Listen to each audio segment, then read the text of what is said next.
Great good morning, everyone. It is a beautiful Tuesday, July 14, a year of our Lord, 2026. It's 9:09 a.m. That's what my Picardo's watch tells me. This is the Bob Cordaro Show, and I am he, broadcasting today from the United States of America. I could prove it, because I was at an Italian festival in Brooklyn, and it is Americana. This is also the place for the brave. Like the veterans we salute today, thanks to John Basiligue and his great Eastern roofing systems, they have made us and kept us free.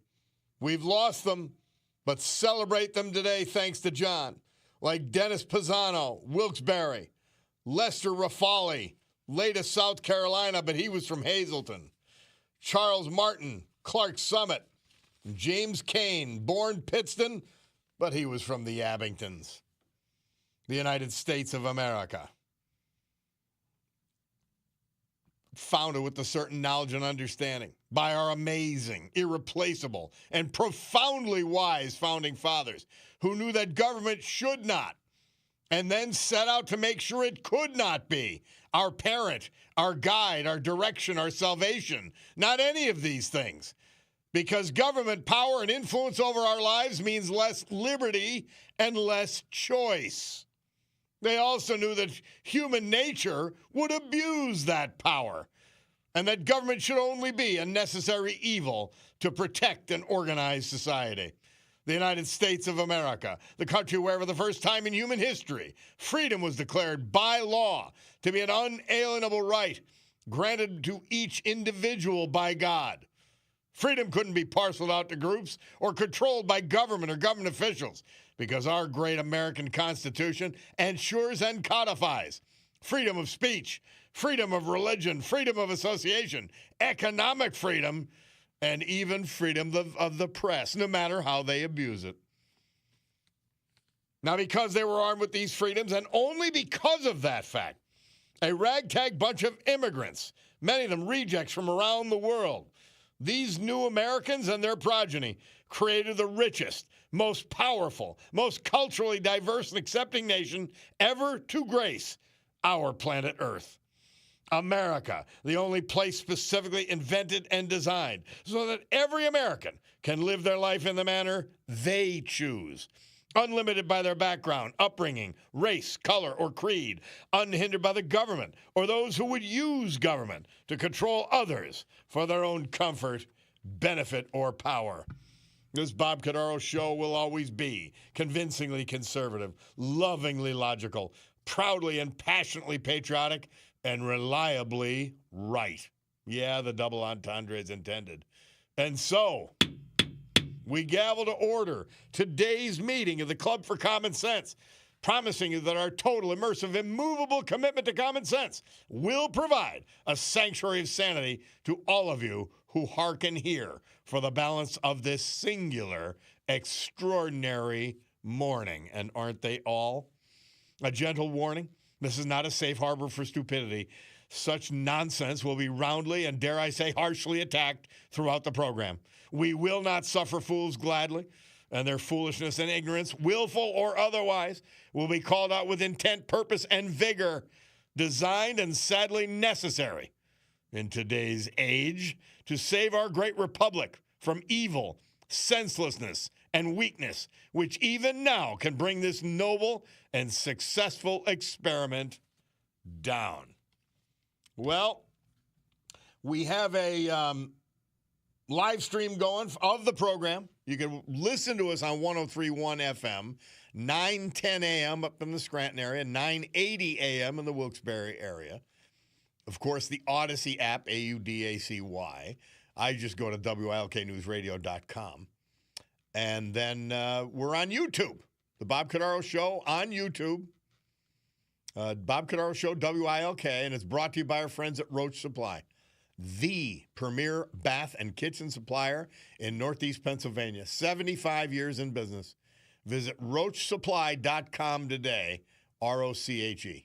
They're great. They truly are. And, of course, this hour brought to you by Tina Morocco, Global Sales Advisor at Sotheby's Realty in Naples, Florida.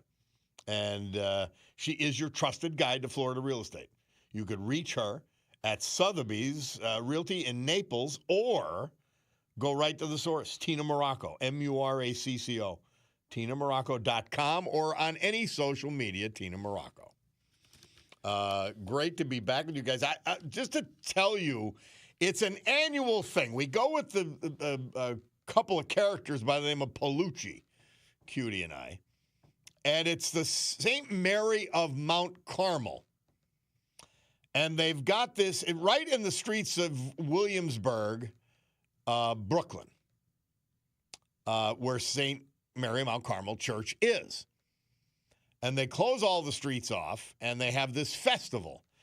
And the highlight of it, which I guess goes on, they're going to do it again Wednesday, lifting of the statues and all that other stuff. They have this 9-story tower. And I don't know, about 50, 80 guys get underneath it. And they lift it up and they move it around and twist it around the streets. It's not a race. It's not like our St. Ubaldo. And then they have a boat, which is about, 20, 25 feet long. Like an old, like the Santa Maria, the Nina the Pinta of the Santa Maria. And there's a band on that. There's a band on the tower also. And they pray a little bit, and they talk a little bit, and they laugh. It's just absolutely fabulous. And then we have an annual stop. There's a wine bar called Pinkerton. We stop there first. Then we go for what they call the lift, when they actually lift the tower. And then after we watch it for a while, because it's blazing hot and you're on concrete, we do go say our prayers at St. Mary Mount Carmel, light a candle. And then we go to Bamontes. Now, normally we went to Manhattan that night, but this year we went to, instead of Manhattan, we went to Long Island, which was it was different and neat. Got a tour of Long Island, all that. But it was a great weekend. And then Saturday night, Cutie and I went with Billy and Lisa to Atera and Teresa. We went to Atera, and it was fabulous. Guys, when I brag about them, I've never had a better lamb chop. I couldn't believe, like, those lollipop deals. Unbelievable. Everything was fabulous. Anyway, that was the weekend. I hope you had a good one, and I apologize for not being here yesterday, although I was very happy that Jim Bognett could be here to fill in. Love that guy. And so we did, that's what we did. And I had to take Monday off because the event's on Sunday. And driving back and trying to, no, it ain't going to happen. So, in any event, it's only once a year. But, you say, every year I go, I'm saying, do they have as many people here? Is the tradition still going? These are the things that make this country great. And you talk about our St. Ubaldo and our church picnics around here, Northeast Pennsylvania. This is what, the Kielbasa Festival, all those things that maybe we support, maybe we don't. And then the reason we have people call in all the time, if they've got an event going on, I want to hear about it, and I want to tell you about it. Because this is the backbone of the country. This is what makes us great. Is these groups that go out and do things. And we should support them. We really need to support them. In any event. Bob, LTS, back at you. Phil, anyway. Yeah, no, but I think it was better to have live than, although I will say this. I must say this. Bulldog picks when I'm not here. I think he picks really good best ofs. And, you're not listening every day, completely intent on what we're saying. And it's important stuff. It's good to listen to a best of once in a while. In any event, that's oh, yeah, by the way, I forgot. We stopped at Hot Dog Johnny's, which makes me even more excited for John Basilica, who's opening up Coney Island Lunch on Lackawanna Avenue, downtown Scranton, and Reagan's ice cream shop. But it's still an amazing tradition. And I said, I've been going there, has to be over 60 years, to Hot Dog Johnny's. I don't remember the town it's in. It's not in Hope. It's not in Buttsville. I don't know the town it's in, but it's on Route 46. You get off at Buttsville if you're headed to New York City on 80, right after the Gap. Oh, and it was great. And the tradition's still going, all of that. Somebody says, socialists take over the former Democrat Party. Carville says, how stupid can the Democrats be to let this happen? These new candidates are not Democrats. They're socialist communists. They are communists. They are enemies of this country. They're not just, oh, well, he's a little off. They hate the country. Please don't confuse this. They hate you. Believe me, they do. Even if you're stupid enough to vote for them. A vote for any Democrat right now is a vote for communism. There's no other way to put it. It's the stark, sad reality. The lunatics own and are running the asylum that is the Democrat Party. And the Islamists who hate everything about this country, they hate our democracy. They hate our freedoms. And they have teamed up with the lunatics like the LGBTQA, whatever they are now, and the left-wing Democrats who they despise. Look at Mamdani in New York.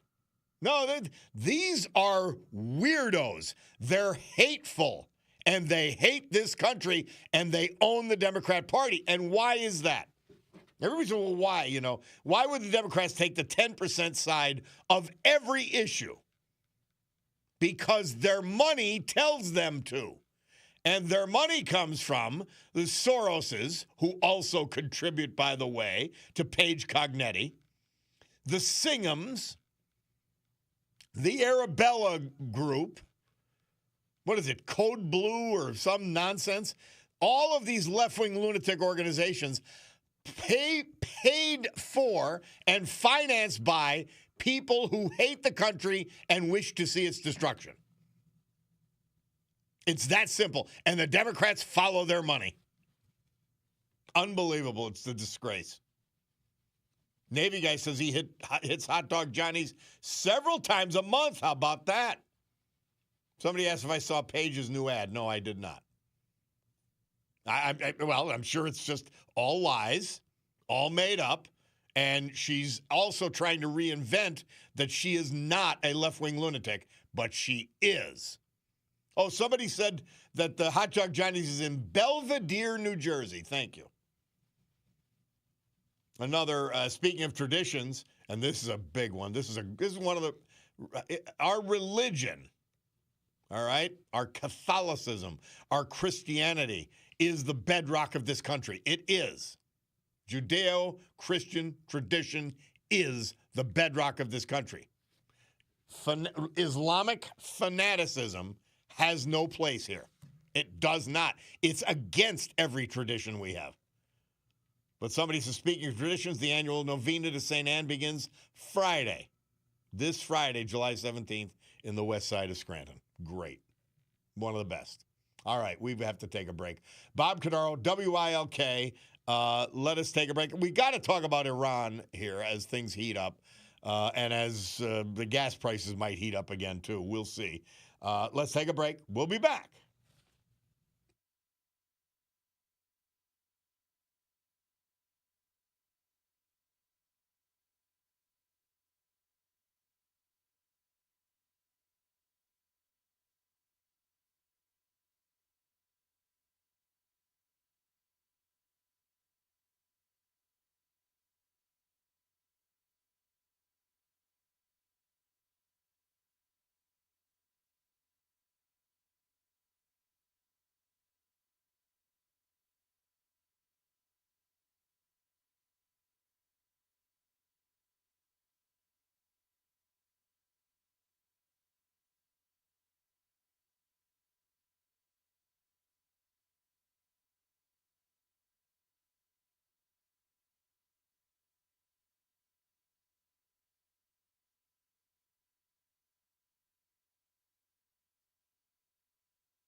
41 years and 1 day, Murph tells us, from today, July 13th, 1985, the biggest musicians got together on 2 continents to give the world the greatest music of all time.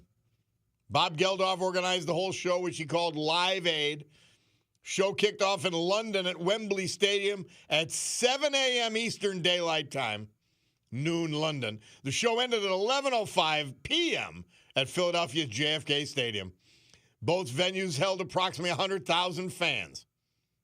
The show was also viewed worldwide, broadcast on MTV. I was listening in Los Angeles at the time and couldn't believe it. I was living in Philly, and I missed it. Although L.A. was pretty damn good in those days. And the first song we're playing, Bob Geldof and the Boomtown Rats, I Don't Like Mondays. And he sang that in London, England. Great stuff. By the way, my man RW sends me Paige Cognetti. She says the U.S. occupies stolen land in an unearthed video. Oh, could we have predicted that? When I tell you, and I'm saying this to you guys, I don't know her except to, obviously, I know what she looks like, and I'll say hello if she doesn't avoid me completely, which she usually does. But, and I would be polite and friendly to her. I have nothing against her personally. She's a horrible mayor, and I've got to live in Scranton. That's number one. She's a complete incompetent boob. But she is devoted to the entire left-wing communist agenda. And so isn't that typical? We're occupying stolen land. I don't see her giving her land back to the Capoose Indians, or whatever Indian tribe is at her summer cottage at Village of Four Seasons. I don't see her giving any of that back. Stolen land. Like every disgusting, idiotic virtue signal you could think of, she's in on it. It's unbelievable. It truly is. You get exhausted. By the way, Slick says that when he went to school in Jersey, he'd stop at Hot Dog Johnny's all the time on his travels to and from school. And you know, it's just basic. They just, here it is. Here's the menu. We've got hot dogs, and there's 3 different things they put on. And the one thing I didn't have, I meant to try the buttermilk. I didn't have it. I forgot. In any event. Yeah, so Paige Cognetti, think of any lunacy she's in. Do not let her pretend to be normal. And then see the stuff comes out that she's, the cops not having guns. It's endless. It is endless.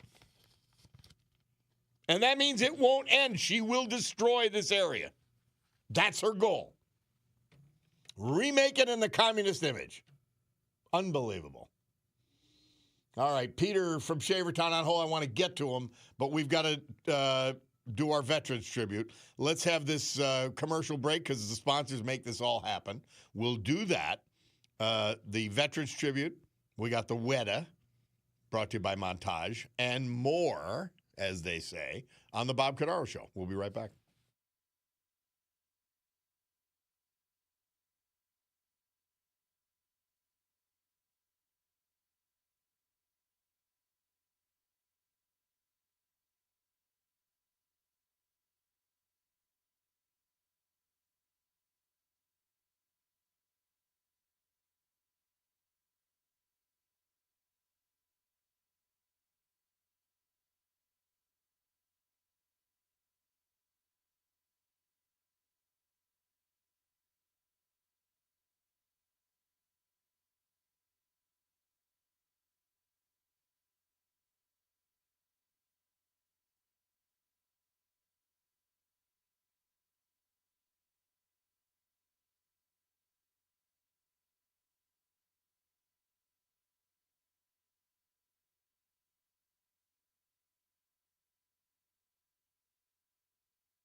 Our Veterans Tribute this hour brought to you by our man, John Basiliga, and his great Eastern Roofing Systems.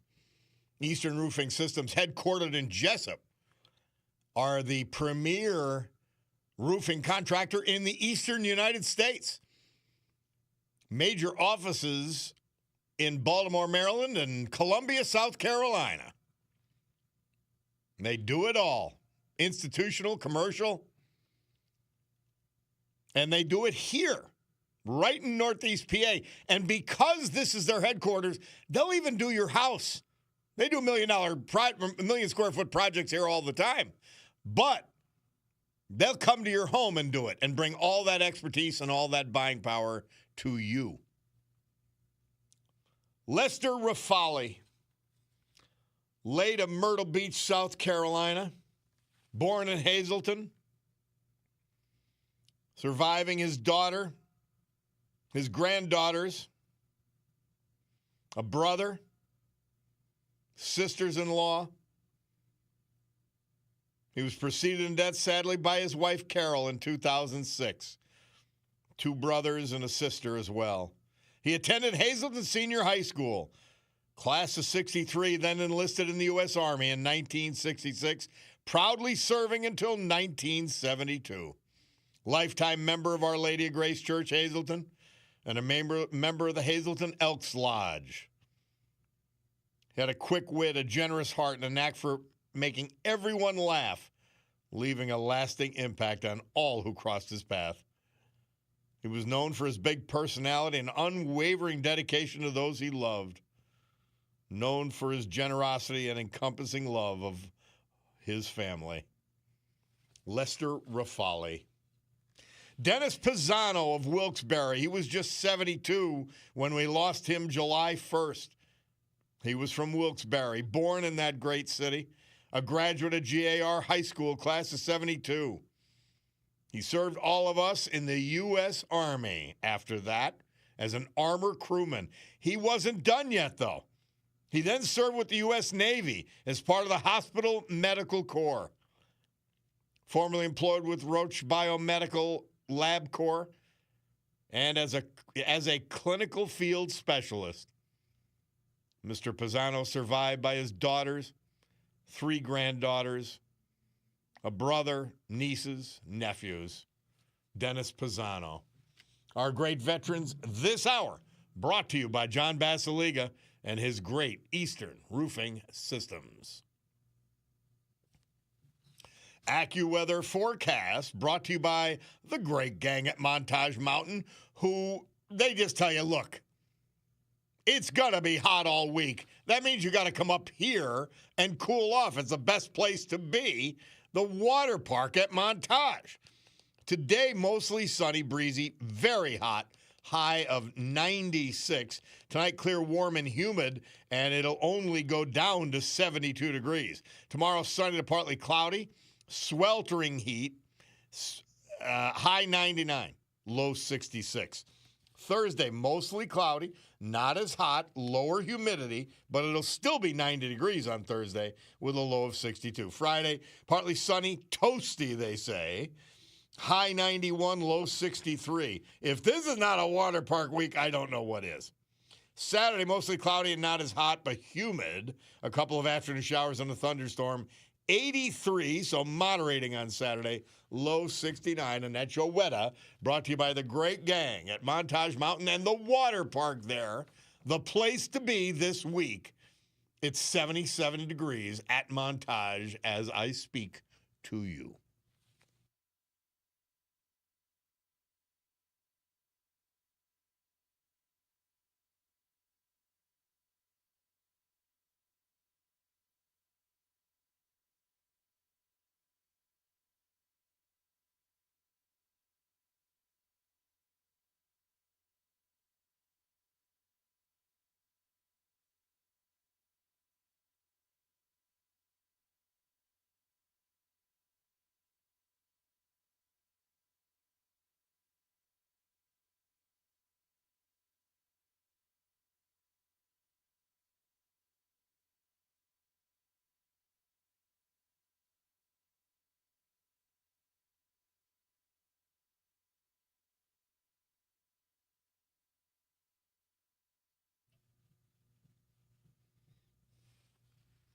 You know what that means. That means we're talking to Tina Morocco, Global Sales Advisor, Sotheby's International Realty, Naples, Florida. She is your trusted guide to Florida real estate, specializing in Southwest Florida. And you got to trust somebody with this kind of deal. Tina Morocco, MURACCO.com, or on any social media. Hi, Tina. How are you? I'm fabulous, Bob. How are you? Well, now that I think of it, I'm fabulous as well. That's good. What do you got for us today? So today, I was just thinking about one of my favorite neighborhoods in North Naples. We haven't talked about this one yet, and I'm actually surprised that we haven't. It's Pelican Bay. Oh. So, yeah, Pelican Bay is actually pretty famous in this area, and it's one of the older neighborhoods. It was started in the 1970s, and when it was planned out, the developers decided to save the wetlands and the mangrove forests rather than filling them in. And so Pelican Bay spans its north boundary is right by the Ritz-Carlton on the beach. Mm-hmm. And then it spans 3 miles down. It's a really large neighborhood. There's about 6,500 residents there. So it spans all the way down the beach. And its south border is the shops at Waterside and Artist Naples. So you've got this beautiful shopping complex, and you have Artist Naples, which is our Philharmonic and our museum and everything. So there's 2 different borders there, 3 miles. But within Pelican Bay, there's several different waterfront restaurants on the beach. But the coolest part about Pelican Bay is that there's a shuttle throughout the neighborhood. Now, there's winding paths around this neighborhood, but the shuttle, it's an open-air shuttle that goes all day long and up till sunset that takes you to all these different stops around the neighborhoods. So you never even have to drive in here. And so it's tennis, pickleball, bocce courts, wellness center, spa, like all of these bars and restaurants and beaches, beach access points. So when you have this open air shuttle, so it's kind of like a resort town, but there's a lot of people that live there full time. So it's a really cool neighborhood, and all different kinds of properties there. They range from about 500,000 to almost 40 million. So like I said, there's 6,500 residents there, and there's about 95 different communities within Pelican Bay. Yeah. So it's really like a city inside a city. And there's single houses, there's condos, there's high-rises, the whole package. Yeah. And I will say in Pelican Bay, since it was started in the 1970s, and it's one of our older neighborhoods, and it's still one of the most desirable neighborhoods because of its location right along the beach corridor, there's still people there that are original owners. And so when they're getting ready to sell, there's lots of opportunity there for people that want to remodel. Because a lot of these properties haven't been, touched since the 70s and 80s with regards to remodeling. So if you're looking for a deal with a great, great location, that's an opportunity for you, whether it be a high-rise or a villa or a single family. There's one tower that's left that's being built there along the beach, but that is the last remaining tower. So that's the last new construction in the area. But one of our most famous Naples residents lives in Pelican Bay, and she's been there for years, which is Judge Judy. Cute. Well, yeah. That's great. Pelican Bay, I know I've told you the story. I don't know if I've told the audience. I made the mistake of thinking that, I'm going to walk, from wherever to the Ritz-Carlton. And it turned out I was below Fifth Avenue. It turned out to be 13 miles. And much of that was Pelican Bay, though. So yes. I saw it, the golf courses, the whole package. Yeah, and it was windy streets. It was really, I saw it all.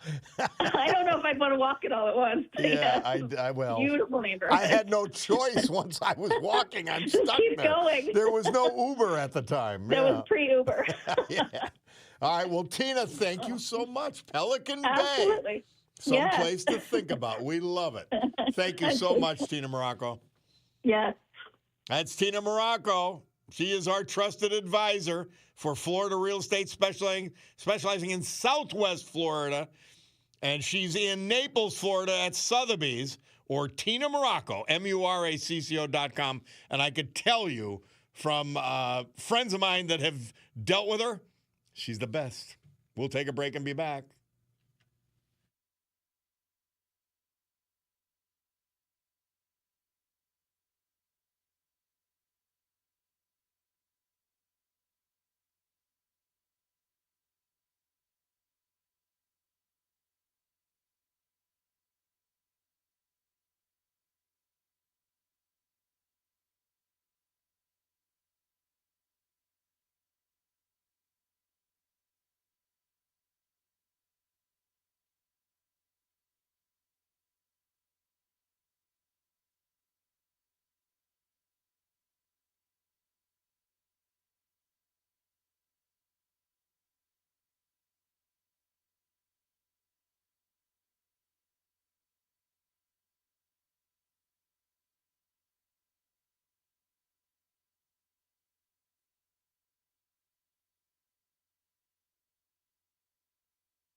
Well, I was young back then.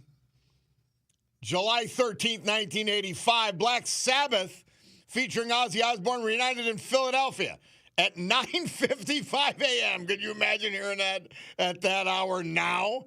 They started with their classic Paranoid. We're celebrating Live Aid today. Murph thought it was a good idea, and I do too. It was supposed to be yesterday, but I wasn't here. So here we are. Bob Cordaro back with you on the program. And let's go to Peter from Shavertown. He's been beyond patient. Hi, Peter. How are you? Hey, Bobby. Good morning. LTS. LTS back at you. Hey, I wanted to follow up on your comments opening the show in reference to the Brooklyn party, but I'll digress just for a second. I have to laugh when you were describing the mayor of Scranton and you called her a boob. That's funny. I haven't heard that expression in years. These things pop into my pea brain and they come out. They come out the end. That's funny. Now, But on the Brooklyn stuff, boy, I have great memories of Brooklyn parties. Back then, they were block parties, but I'm going back to the '60s. My parents grew up there in Bensonhurst and Dyker Heights, and well, I can think of, and the one thing that sticks out in my mind was listening to Jefferson Starship and Gracie Slick singing "Somebody to Love" on 73rd Street. Yeah, it was just fantastic. Oh my God! How great And I was is only a that? kid, so I didn't appreciate what I was listening to, but. And I think in the mayhem and the fun, you have as kids running around those things, you just, ditch mom and dad and you take off with your friends. I think I probably have a set of sneakers up on one of those telephone lines. Well, Peter, we started off the day. We're establishing traditions. Third year we went there. We went to Fortunato's, and it's this bakery that's been there forever. They've got several of them, but this is the original. In the Williamsburg section of Brooklyn, and had our little cappuccino and all this, and there was these old Italian guys outside speaking in Italian. Good stuff. Yeah, it was fabulous, absolutely fabulous. Yeah, no, that's fun. So I appreciate you bringing that up. I haven't been back to Brooklyn in 25 years since my grandparents passed, but boy, I miss it, and I love to hear about it. So thanks for sharing that. Well, Peter, it's worth a trip. Just go to Bamonte's, hang out, do it. All right, we'll do. Thanks, Bob. Thank you. All right. Be good. Let's go to Joe from Plains. Hi, Joe. How are you? Can I get you to sign our petition? I already did. Oh, great. Thank you. Hey, Joe. Hey, what's up? I see you're right in the middle. You're right in the middle of the action. I love it. Yeah. I'm down here. They said the Luzerne County Anti-Discrimination Ordinance says banks can't ask to verify income when someone applies for a loan, and neither can property owners ask renters. Absolutely. This is communism. Yeah. Wow. Isn't it? Oh, well, my the God. thing about the banks is they don't have to give a loan to anybody who doesn't disclose.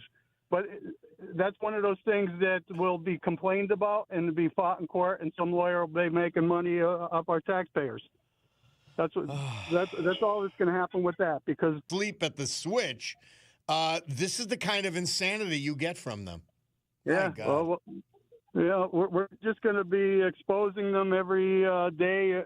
Every time we hear something that is as ridiculous as this, if they want to do something good, we'll be right with them. But if they want to push this woke agenda, we're going to expose them the whole time. Well, unfortunately, that's all they're capable of. So, Joe, you are down at the Pittston Farmers Market.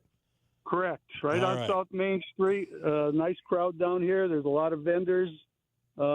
It'd be a nice day. Get down here before it gets too hot. Beautiful. Thank you so much for doing it, Joe. Thank you for putting that out. I appreciate it. My man. Down at the Pittston Farmers Market.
Phil Collins, Sting, and Branford Marsalis in the air tonight.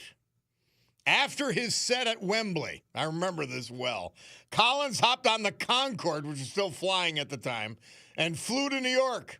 He got helicoptered to Philly JFK and performed there as well. He was the hottest in '85.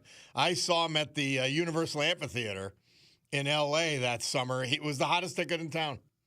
Phil Collins. I can't wait for the drum solo because it's 10 o'clock on my Picardo Jewelers watch, which means we got to do the news. Let's do the news. We'll come back. We've got Monday Musings on a Tuesday. It's the Bob Cordaro Show.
That's true. I'm not an angel. Great good morning, everyone.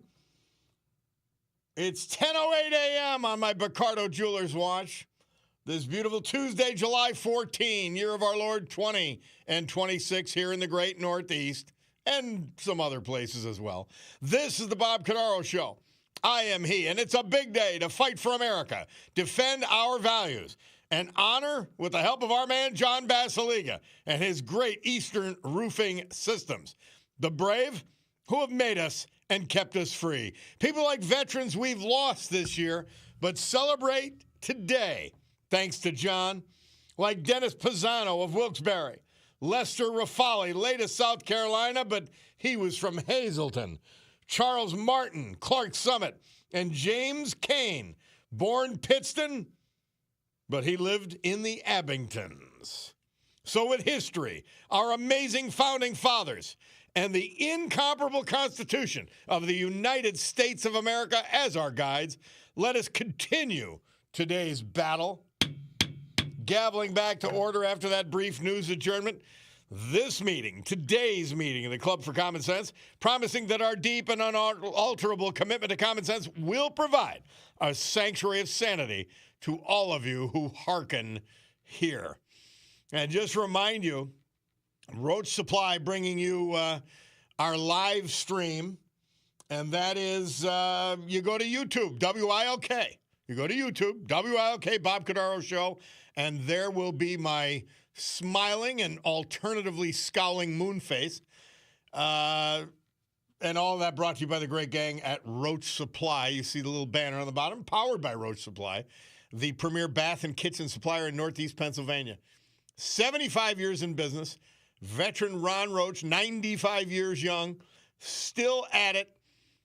Generations beneath him working in the family, and they are great. That's how you get, like Bacardas, that's how you get to be around for 75 years, for multiple generations, by being great at what you do, by being honest, and people just keep coming back. RoachSupply.com today, ROCHE. Somebody says, Bob LTS, this is what happens when you replace council members like smart conservative lawmakers like Steve Urban Jr. Now we have a bunch of far-left lunatics running Luzerne County.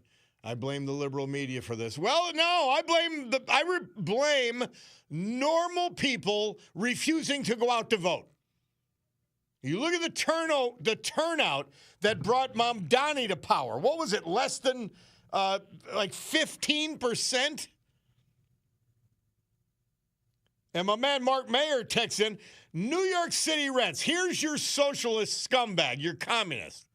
New York City rents hit an all-time high under Zoran Mamdani.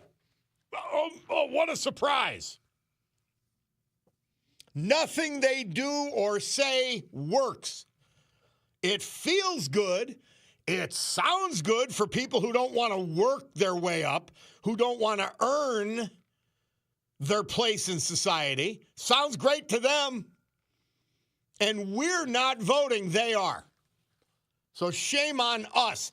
That's why we have a lunatic Luzerne County Council. And don't forget that.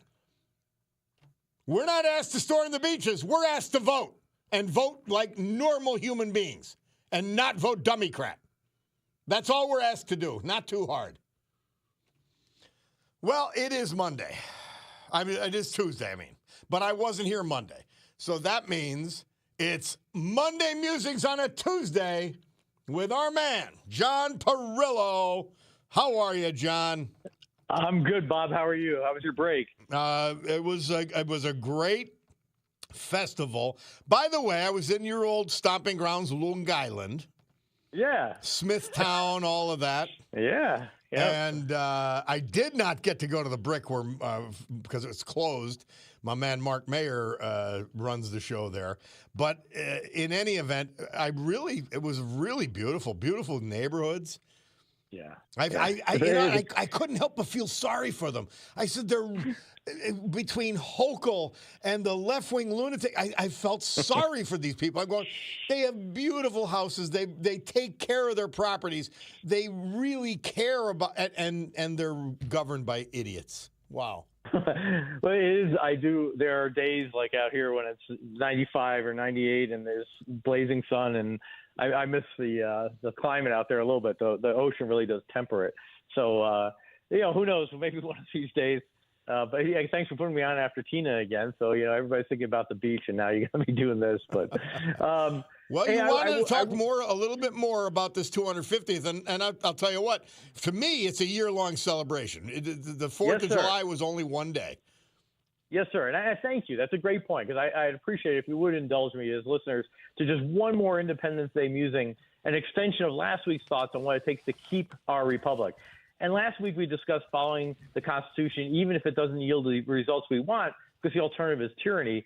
And this week I wanted to look at another angle, and this musing comes from our bicentennial, which I'm old enough to remember. And on that great day, in July 4th, 1976, back before cell phones, when Silly Love Songs by the Wings was number one. Sorry, it wasn't a great time for rock and roll.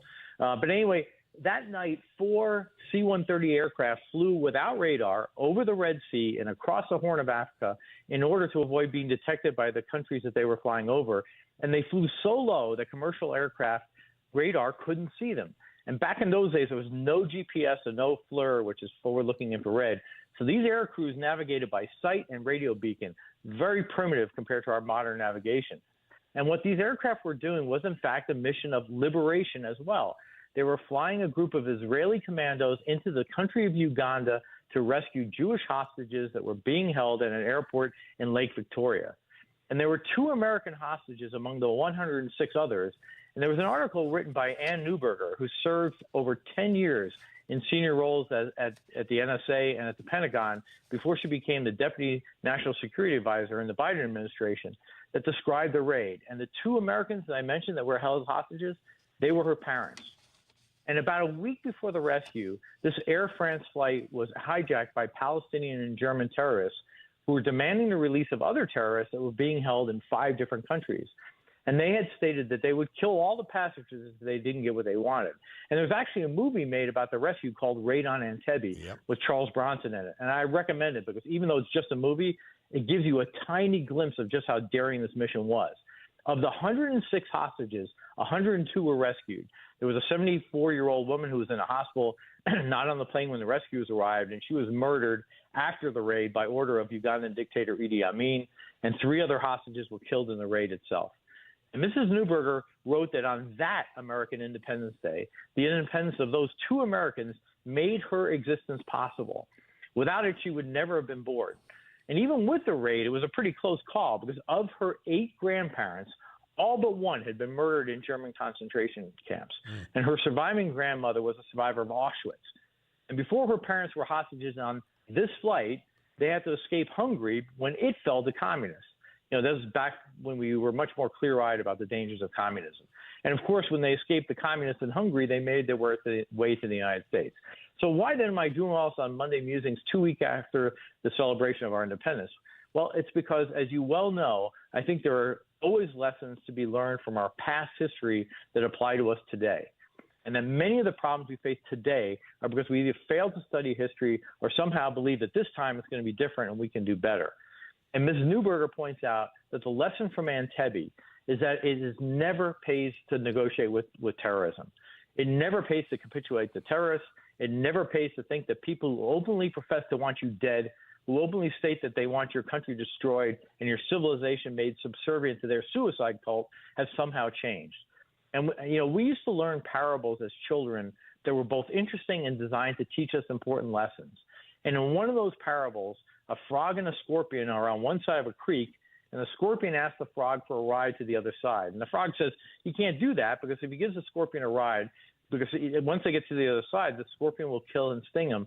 But the scorpion promises that he won't, so the frog reluctantly agrees to give him a ride. And when they get to the other side, sure as heck, the scorpion stings the frog, and the dying frog asks the scorpion why he would do what he promised not to do. And the frog had actually given the scorpion the ride that he asked for. And the scorpion replies, because I'm a scorpion. And the moral of the story is that it is the nature of the scorpion to sting. And to expect it not to is to be foolish. It is the nature of Islamic terrorism to kill and to lie and to do whatever they can to further their goal of the destruction of our country, of Israel, and of Jews and Americans. And to expect them to do otherwise is to ignore nature and to invite being stung. And Mrs. Neuberger took that lesson to heart, and her work with the NSA and the past presidential administration is proof that she understands the nature of the scorpion that we face in radical Islam. And what makes us safe is not some pie-in-the-sky hope that people will change, but rather a clear-eyed understanding of the nature of the scorpions in our very dangerous world. You know, we need an intelligence community that's smart and aggressive, a military that's ready and capable, and a leadership that's clear-minded and willing to be bold. Otherwise, we're just a frog carrying a scorpion. Yep. And this is the 50th anniversary of that great and daring rescue operation. And it should remind us of what freedom looks like just as much as our July 4th celebration. And in case you don't know the rest of the story, in addition to not having satellite nav for their planes, no communications with their leadership, they flew over 2,500 miles in the dark and hit the right landing strip. And then they unloaded a Mercedes-Benz designed to look like the one that Idi Amin used, and they drove it right up to the terminal with one of the Israeli commandos dressed up to look like the dictator. All it would have taken for this entire operation to fall apart would have been one malfunctioning fuel gauge, one misreading of a radar direction. Anything could have caused us to fail. And in fact, the leading commando was shot and killed during the rescue. And his name was Colonel Johan Netanyahu. And if that name sounds familiar, it should. He was the brother of the current prime minister. And it's likely that his brother Bibi Netanyahu gets some of his understanding of our current war against evil from that direct experience. You know, we've become better technologically at following and destroying our enemies, and I think that has made us a bit too relaxed about the dangers that they pose. And Ms. Neuberger points out that, quote, some in our society have become insensitive or even callous about the civilizational consequences of terror and violence, end quote. And I think that's a bit of an understatement. We have begun to accept both terror and violence as just the way things are, in part because we don't have the confidence in our own civilization to defend it aggressively when it's being attacked, either overseas or in our own country. You know, we have vowed to manage our adversaries who have vowed to destroy us. And the Independence Day message we should get from this daring mission is, first of all, that our independence is worth defending, and second, that it needs defending. We defend liberty because the alternative is to be ruled by those who hate us. And Ms. Neuberger points out that the then Prime Minister, Yitzhak Rabin, was being pressured to negotiate, to exchange some terrorists to get back however many passengers, and likely some of them bodies, that he could to get them back to Israel. And she points out that the then Defense Prime Minister, Shimon Peres, argued that if they did negotiate, quote, everyone will understand us, but no one will respect us, end quote. Mm-hmm. And what a leader does is point out that when the hard right needs to be taken over the easier alternative, and the tiny nation of Israel didn't need to be understood. For it to survive, it needed to be respected. And it doesn't matter how good your military is, and by the way, ours is very good, if it isn't led by a political class that understands the threats against the nation. Leadership means defining the threat to your nation, being forthright about the struggle that it will mean to your citizens, and then you go and dismantle the threat. But somehow we have a significant portion of our nation who see those who want us dead as freedom fighters or resistance movements, and then listen as they openly call for the destruction of the Jewish state and all the Jews here and there. And we have people who are waving the flag of groups that would kill them and their families if they had the chance, and who invaded a country, raped, mutilated, and burned alive the inhabitants of that country. That's not resistance. And anyone who tells you that is being willfully ignorant. You know, there are members, Arab members, of the Israeli Knesset, which is the Israeli legislative body. Tell me how many Jews are part of the Iranian parliament or sit in positions of authority in Hamas. You know, there's no moral equivalence here at all. Yeah. As Ms. Neuberger points out, the irony is that as we have improved our ability to monitor and disrupt the operations of these violent suicide cults, we've become more accommodating to them. And as you've heard me say before, we've become so open-minded that our brains are falling out. You know, the hijacking hostage takers at Entebbe also saw themselves as freedom fighters. They were so invested in this mission that they were willing to kill grandparents and children to achieve their aims. They saw people, as Ms. Neuberger puts it, as currency to be traded. And as I pointed out on the subject of Luigiism, the glorification of the guy who killed Brian Thompson, the healthcare CEO, We have a sickness of tolerating violence for political differences that when we condone it, winds up condoning the kind of thing that made the kind of thing that the terrorists were trying to achieve in Entebbe. And again, the raid at Entebbe is 50 years old this past July 4th. And we celebrate the Declaration of Independence in part for the one sentence that quite literally changed the course of world history. All men are created equal and endowed by their Creator with certain inalienable rights. And to those who point out that our country hasn't always lived up to the ideas of that sentence in 1776, I again willingly concede the point. And I ask you, how many people owned their labor back in 1776? So before you attempt to hold the people of our revolution to a standard 250 years later, you should probably know the answer to that question. And I promise you that I do, but we'll save that for another time. But for today, it's not enough that celebrate July 4th. We have to understand what it takes to remain a free nation, a republic only if you can keep it. Mm-hmm. And it takes the knowledge of civics that we discussed last week, and it takes a willingness to defend ourselves against the barbarians that surround us and want us dead. And I'll try to wrap up my July 4th celebrations here, but thank you for taking the time to spend with me today. We're going to keep going, baby. 250 years, and there's a lot to celebrate. So I appreciate it, John Perillo. Thank you very much. Thank you, Bob. Welcome back. We'll see you Monday. God willing, we'll be here. God. Thank you. Have a great week to you all. All right, brother. John Perillo, Monday Musings on a Tuesday. We'll be back. It's the Bob Cordaro Show.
Dire Straits. They perform with Sting. Money for Nothing at Wembley Stadium. Live Aid, July 13th, 1985. Murph tells us all of this, and we're grateful. Bob Cordaro back with you on WILK. Let's go quick to the phones with Donald from Pittston. Hey, Donald, how are you? Good, yeah. This is what happens, though. There was a man down there. He kept I told you about the guy, Steve Urban Jr., kept the taxes low. He repealed that $5 registration tax, and then he was going to get rid of the rain tax, and they got rid of a good man. They set him and they got rid of him. Terrible. That's what happens. I got a bunch of left-wing lunatics. And they got the communists on the panel got their money from the communist left-wing groups in Washington. It's disgraceful. Somebody texted in. They said sign the petition yesterday and watch Walter Griffin on YouTube. Looks like the lib wokesters were elected via Soros NGO money going county by county to destroy PA. Smith, Bellis, Sabatino, Williams, Stevenson, Simmons, and Krasnowski are the 7 who voted for this and are left-wing lunatics, guaranteed. Yeah, and then it's all about the insurance. They're going to be suing everybody. He's going to be suing everybody. The lawyers, they're not going to do it. These lawyers won't do it here. Maybe some will. Don't bring the Philadelphia lawyers and the wackos. Yeah. Because a lot of them have integrity, some of these lawyers. They wouldn't even do that because they don't want to be blackballed. But that's all about lawsuits, trans, everything. That's a perfect example. You had a conservative guy keeping everybody in line, a good guy, a good-hearted man that didn't want to spend the taxpayers' dollars money, kept our taxes down, repealed that registration tax. He was working on the rain tax, and they set him up and they got rid of him. He's going to run again, though. I hope we vote for him because Steve had that going good down there. Now look at it. I know. Like RFK Jr. said, one man can't make a difference. And that guy made a difference. I called you years ago about this guy. He said, and now look what happened. You got a bunch of loons down there passing these unqualified. They're unqualified. They know nothing about county government. You're putting somebody in there, maybe lived in their parents' basement, that don't know nothing. Yep. They're just totally unqualified, and they're just passing these lunatic laws for the people that are giving the money to do it. This stupid ordinance is no good. It's nothing about racism or nothing like that. And let's get out and sign it, people. Let's get out and sign it. They're at Pittston Market today. And vote Urban back in when he runs and straighten that mess out. You got it, brother. All right, we got to take a break. Bob Cordaro, WILK. Let's hear from our great sponsors. We've got the Veterans Tribute. We've got the weather. And then we've got you at 570-883-0098 to call or to text.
Our Veterans Tribute brought to you by John Basiliga.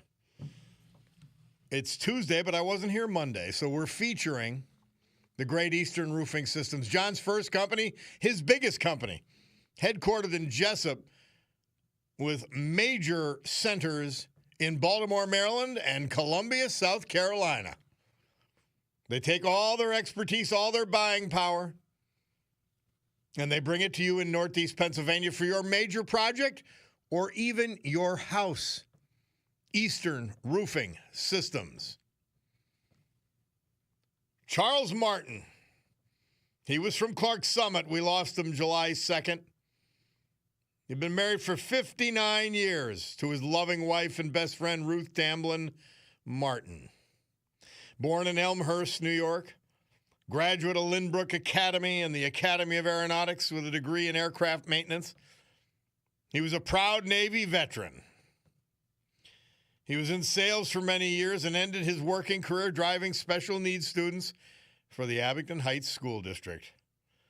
He enjoyed his hobbies, flying RC airplanes, model railroading, restoring vintage cars, and antiquing, as well as sailing every summer on Lake Wallenpaupack.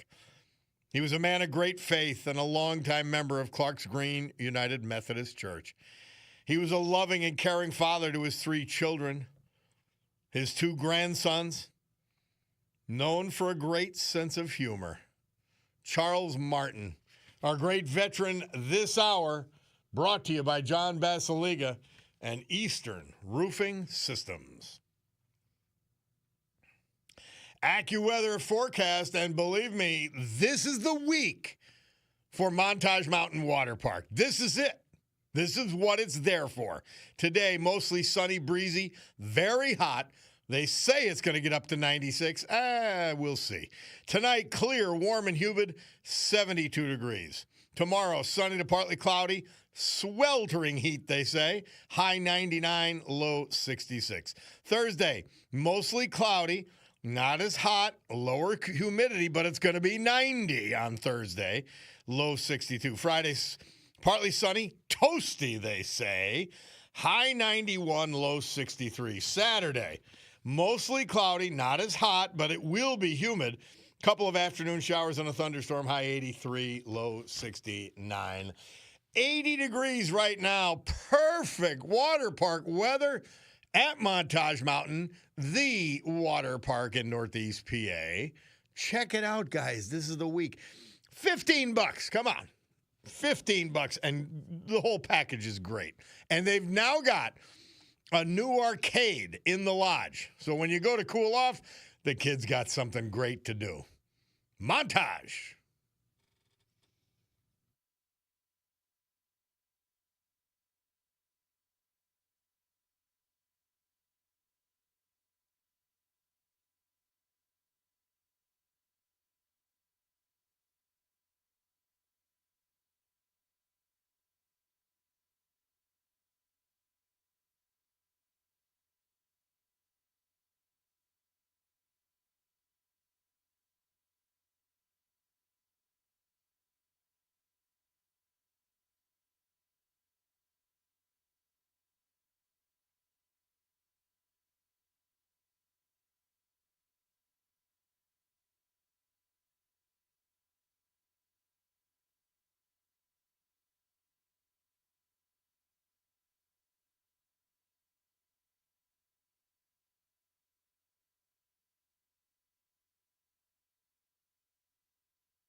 We play that for Fred Duckman, and it's, what the heck is it called, Bulldog? What is it? You went the wrong way, old King Louis. We played it last week, but he didn't hear it, so I said, let me play it again. It's, it's the anniversary of the disgraceful French Revolution, the perversion of the American Revolution. I mean, they just start killing people, start killing nuns. The French really screwed the pooch with their revolution. And it gave us Napoleon. How great is that? My God almighty. And it's funny. I played that little clip about Reagan making fun of communism. It's so true. And these idiots want more communism. Paige Cognetti wants more communism. Oh, nothing can go wrong with that. As someone texted in, Paige Cognetti about playing Abigail Spangenberger, governor of Virginia, the playbook. Paige running now as a JFK centrist. Low energy prices, kitchen table issues, sealed borders, the exact opposite of from when Biden was president. Crickets, voters, beware. Disgraceful.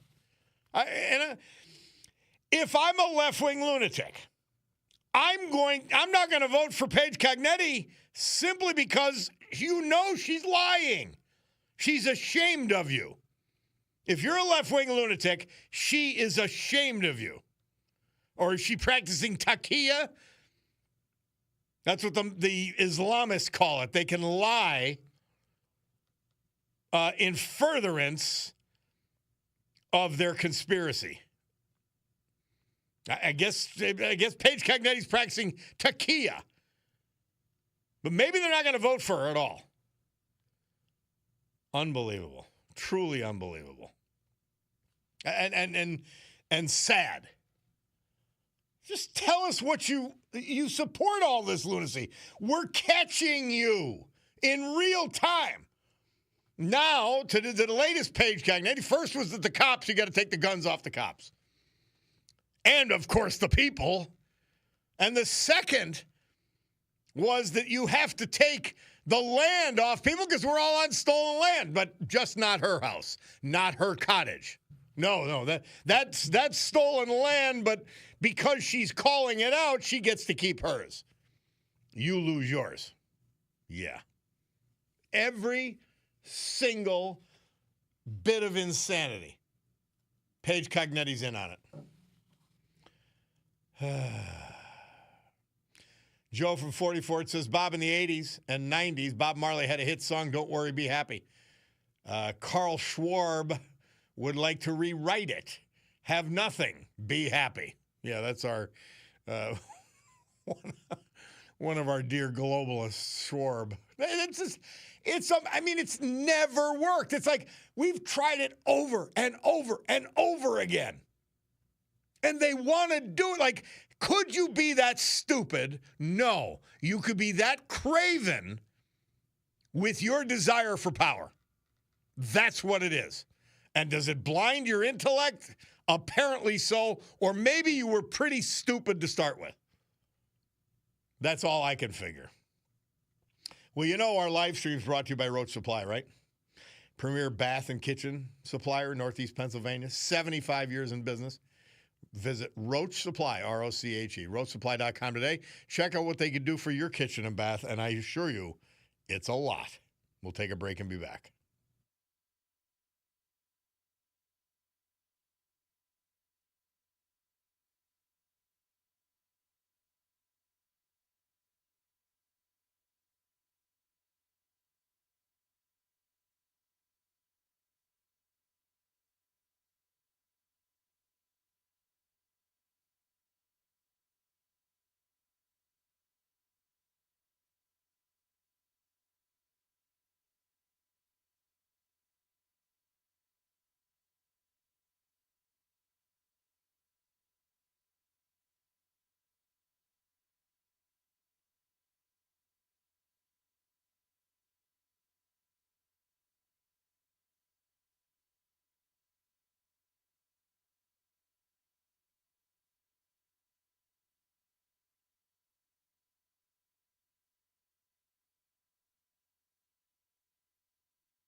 I swear, I think I just saw this on my monitor. Justice Kagan and Justice Coney Barrett are on the Hill testifying regarding their budget. And I swear I saw an aide telling the aging and goofy Steny Hoyer, no, this way, pointing him to the front. My God. I have not mentioned, and it bears mentioning, the passing of Lindsey Graham. I wasn't a monster fan of his, but I liked him, and he was likable. And he was a fairly reliable conservative. And just a little shy. I thought he was a little too trigger happy. But, I mean, he did serve in our military. And so I've got to give him props for that. It seemed like he liked to use the military a little bit more than maybe I'm comfortable with. But he was a patriot. He was a great American. I heard his story now that I didn't really know about raising his sister and adopting her and all that after the two parents had died, and that he came from rather hard scrabble circumstances. But a loss. I mean, the guy, if it wasn't for him, Brett Kavanaugh wouldn't be on the Supreme Court because the rhinos would have caved on the Republican side when the vote came up for the lies that the Democrats perpetrated at that hearing. Believe all women unless they're accusing a Democrat. Yeah, that's actually what they believe. Unless they're accusing Joe Biden of rape, credible accusation. Well, and it's okay. It's okay. Come on, it's Joe Biden. He's allowed to rape. He's allowed to sniff hair. He's allowed to, yeah. Particularly since he's become reliably left-wing lunatic, and he's allowing our communists to take over government and try to take over the country. Yeah. I do love the old saying, hoist it on your own petard, the petard being like a lance. And that is the Chuck Schumers and Hakeem Jeffries of the world, who are being hoisted on their own petard because they played along with this for power, the sake of power, and it might bite them in the ass just yet and couldn't happen to any nicer guys. And let's have the battle. Normal versus communist. That's what the Democrat Party is today. Normal, the Republicans at least striving for it, versus communists. That's what we should have. I ask you again, can you think of any issue that the Democrat Party, other than John Fetterman, in the Trump era, has differed with the communists or those who hate this country? Can't think of one, because that's where their money comes from. It comes from haters of the country. I'm looking at Rosa DeLauro. My God almighty. How do you elect somebody like this to the U.S. Congress? 1050 on my Picardo's watch.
David Bowie celebrating today the anniversary of Live Aid, July 13th, 1985. One day off. So what, right? David Bowie, Heroes at Wembley that day, Murph tells us. Bob Cordaro back with you on the program. By the way, this Mondani's wife, Rama Dawahi, she's the gift that just keeps on giving to disgrace. She's now running this retreat to Corsica. And it's to honor Jesus' mother, Mary, as a Palestinian woman giving birth under occupation. Now, the truth is, she was a Palestinian. I've explained that history to you before.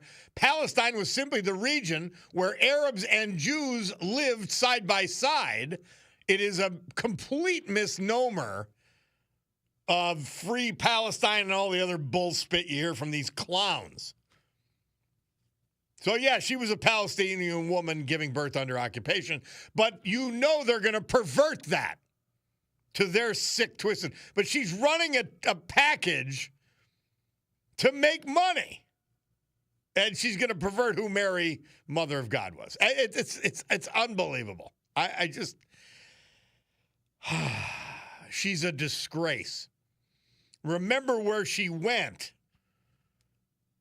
for the 4th of July. She went to an Islamist conference of some sort out of the country.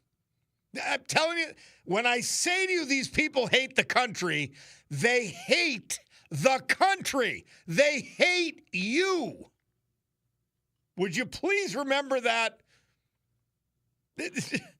When you vote Democrat, you're voting for this insanity because it's all supported by them. The same idiots, the same fools. I don't know. In any event, Bob Cordaro back with you on the program as we head towards the top of the hour. It is just so disappointing. Somebody correcting that the Don't Worry, Be Happy song was by Bobby McFerrin, not Bob Marley. Also, not eating any taquilla tacos or drinking the leftist Kool-Aid.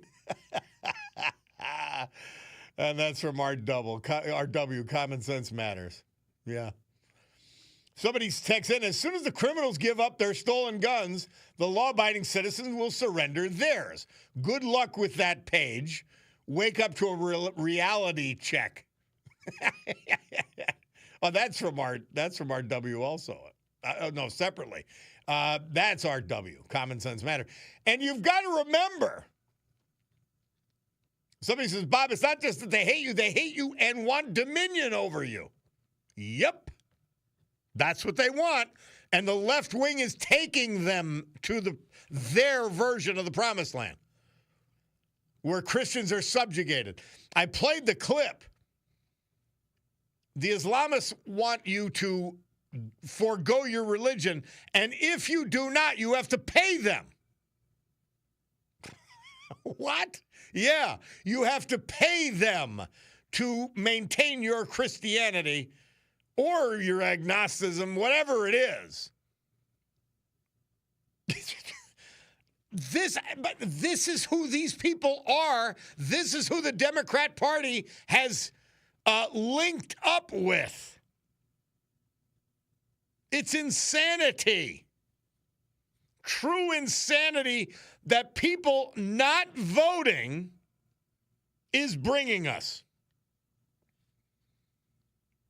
By not voting, you're bringing us this lunacy.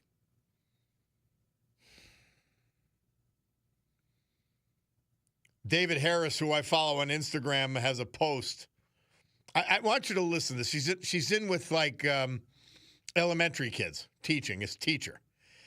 She forced children to perform same-sex kisses by an LGBT activist teacher, and then she graded them on the assignment. This is where it's going. You think Graham Plattner was a one-off? No. Not at all.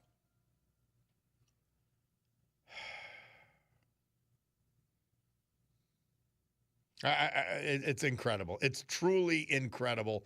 And this is who they are, and this is who the Democrat Party's swallowing, and this is who they're supporting, and these are the issues that they're fighting.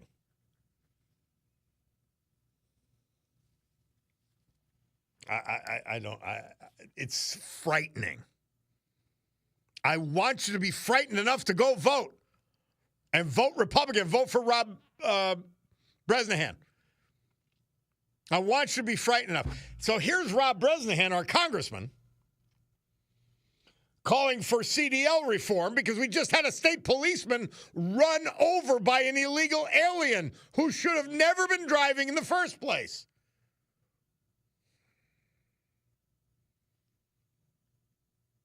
And Rob Bresnahan stepping up to the plate. What is Paige Cognetti, his opponent, doing? Trying to take guns away from cops and citizens and telling us that we're on stolen land, except her own properties are not stolen. Just ours. You know none of this applies to them. It doesn't apply to them. My God. All right. It's 11:01 and change on my Picardo Jewelers watch. It's the place. I mean, you got to go to Picardo's. You're going to love it, even if you don't agree with me on my opinions. You're going to love it. Jefferson Avenue and Spruce Street in Scranton, catty corner from the Radisson Hotel. You will love it. Jewelry, the best. Watches, the only. Amazing store. Great people, great family. Another multi-generation success story in America. We'll take a break. We'll be back. By the way, quickly, it's my brother's birthday. Brother Ronzo at Dunmore Lumber. If you're going to Dunmore Lumber, wish him happy birthday. I think I got it right. We'll take a break and be back. It's the Bob Cordaro Show.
You know the war goes on. Mark Mayer sends me jizya, extortion. It's allowed by the Islamists. They can extort. They can lie. They can do anything they need to advance their cause and subjugate the non-believers. Great good morning, everyone. It's 11:10 a.m. on my Cordaro Jewelers watch. This beautiful Tuesday, July 14, year of our Lord, 2026 here in the great Northeast, and I suspect some other places as well. Brother Ron's birthday.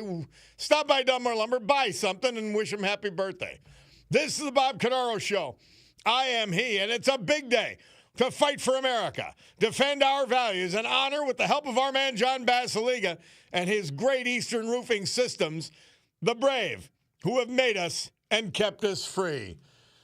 People like Charles Martin, Clark Summit, Dennis Pisano, Wilkes-Barre, Lester Rafali, late of South Carolina, but he was from Hazleton, and James Kane, born Pittston, he was an Abington Heights guy. They are veterans we lost, but celebrate today, thanks to John. So with history, our amazing founding fathers, and the incomparable Constitution of the United States of America as our guides, let us continue today's battle. Gaveling back to order today's meeting of the Club for Common Sense, promising that our deep and unalterable commitment to common sense will provide a sanctuary of sanity to all who hearken here. So Jay Zygmunt, PhD, CFP, he's the founder of Child Free Trust. Now, his man Ross Kleinberg tells me it's just a different thing. A lot of us are growing up childless. Not me, I got 5 kids, and I'm encouraging I've only got 2 of my 5 kids that have children. I want more. But many people are involved in this as their choice, as their lifestyle. And many of you, of course. But Mr. Zygmunt has been featured in Fortune, Forbes, MarketWatch, Wall Street Journal, New York Times, Business Insider, CNBC, and other publications. But he runs a child-free trust that allows child-free people to appoint a trust company to serve as their medical POA, financial POA, power of attorney, executor and trustee, all of that. And he is with us now. Mr. Zygmunt, welcome to the Bob Cordaro Show. Hey, thanks for having me. Talk to us. Tell us what do you do, and maybe you could get into a little bit to how you do it. Yeah, we work with the 25% of the U.S. who will never have kids, and we make decisions for them when they can't. Because the problem is the entire estate planning system assumes you have kids to be your power of attorney and make decisions for you, and when you don't, it breaks the system. So this is my group that I work with. And is there a reason that has it always been this high of a percentage? Because we always, that image of the nuclear family, it is a bit exaggerated and caricatured. But is this about the highest percentage of childless couples we've ever had? Yeah, the fertility rate's been dropping since about the 1970s. There's been small pops up here and there. But what you're seeing is the younger generation. I heard you talking about your kids. There's pausing first before they have kids. So in the boomer generation, it was just kind of expected. You went and you had kids and you didn't stop to think about it. What we're finding is as people kind of pause and go, is this right for me?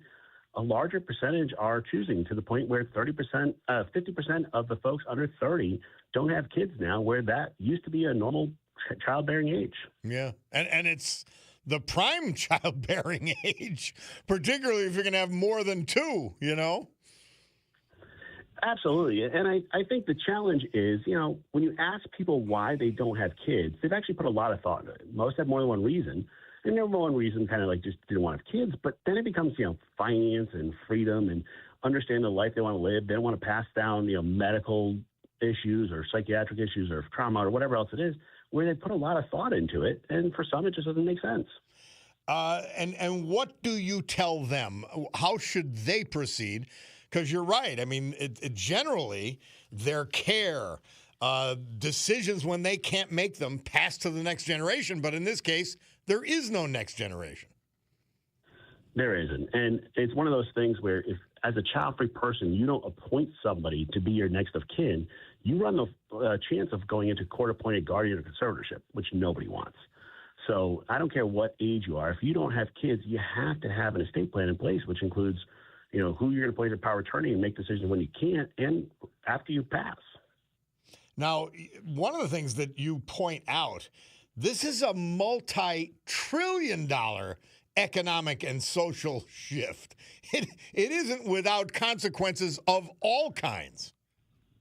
Absolutely. I mean, the 25% of the U.S. that are child-free are changing the economy for the other 75%. For example, child-free people as a whole tend to rent at a much higher, rate than buy houses. Because, if you don't have to be there for the school system, you can go and be flexible and move all the time. Well, that impacts housing. It impacts Social Security, impacts everything else. I have some folks say, well, if you child-free people keep not having kids, well, Social Security is going to fall apart. We know Social Security is falling apart on its own, but what we're seeing is that the GDP will drop by about 4% over the next 20 years just due to the fertility rate and people living longer. Now, I've always felt that, at least in recent decades, when fertility rates of American-born citizens has gone down, that legal immigration was one of the saviors of the country and giving us a vitality that places like Europe that preceded us in these issues do not have. You're on the right page. So I did a TEDx on this in Alabama because they have more people dying each year than being born. And the answer is, if you want population growth, legal immigration is the answer. If you look at companies like Japan, where they've done very little immigration, 1/3 of their folks are child-free, and they have a huge problem of having a large senior population with very few young people. This is one of those things that you can't fix overnight. You have to be part of this. And I'll tell you the truth, you can't change people's minds around having kids, so you've got to look at other economic solutions.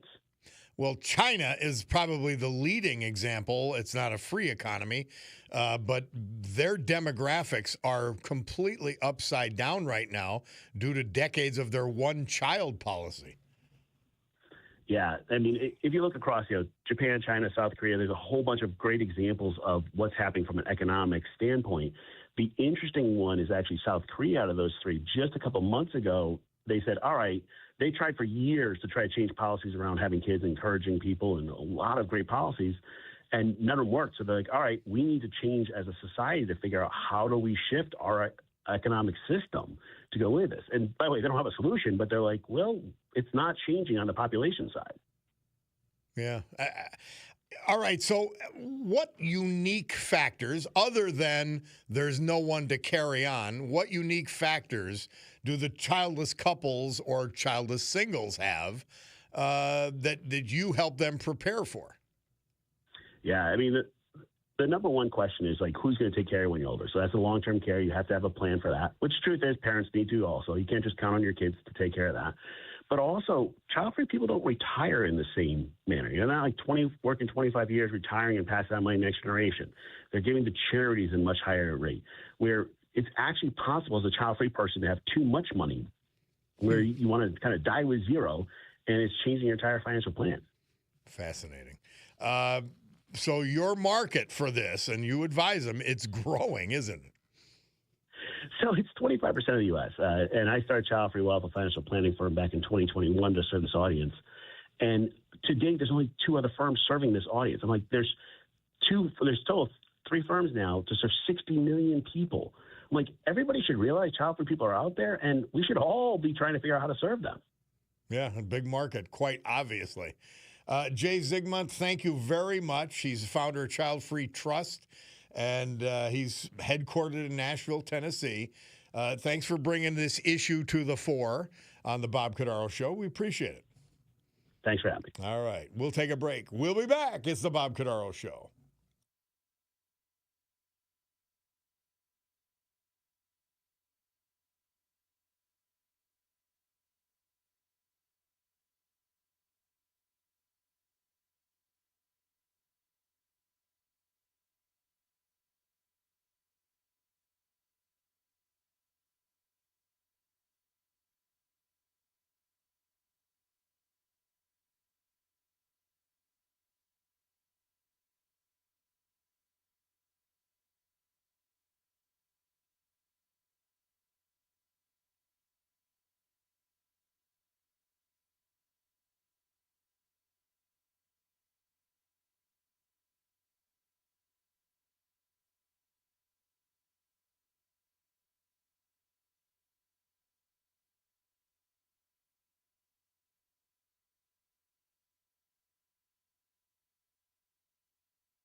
I normally don't play Thorogood just because his lyrics are childish. But with Bo Diddley, why not? So this is July 13th, 1985 at JFK Stadium, Philadelphia. George Thorogood, Bo Diddley, Who Do You Love?